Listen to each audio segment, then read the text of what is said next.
आता बातम्या पाहूया नीट पेपर फुटी संदर्भात। या संदर्भात एक मोठी अपडेट ही समोर आलेली आहे। नेट पेपर फुटी प्रकरणी मोटेगावकर क्लास संदर्भातील एक अपडेट समोर आलेली आहे। मोटेगावकर क्लासचा व्हिडिओ व्हायरल झालेला आहे आणि या व्हिडिओमध्ये जे प्रश्न बुकलेटमध्ये होते ते सर्व प्रश्न परीक्षेमध्ये विचारले जात असल्याचा दावा करण्यात आलेला आहे। मोटेगावकर याला पोलिसांनी अटक केलेली आहे आणि त्याला कोठडी सुद्धा सुनावली आहे।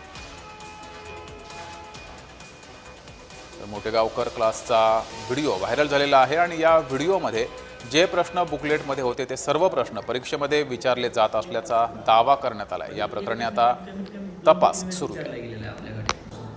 आणि बुकलेट आपलं हे प्रश्न किती कोणत्या चॅप्टरचे प्रश्न रँडमली आहेत का? हे जे प्रश्न आहे सर नीटने विचारलेला तर तुम्ही तेव्हा नीट 2025 ने विचारला प्रश्न बरोबर। हा नीट 2025 च्या क्वेश्चन पेपर मध्ये आलेला होता। तो आपल्या स्टडी मटेरियल मध्ये कुठं होता, आपण कशा प्रकारे विचारला होता ते आपण इथे दिलेलं असतं सर। अच्छा, आणि हा रेफरन्स असतो। जर उद्या एखादा पॅरेंट्स म्हटले की दाखवा आम्हाला रेफरन्स की हा प्रश्न तुमच्या स्टडी मटेरियल मधला होता, आपण study material directly page number question दाखवू शकतो।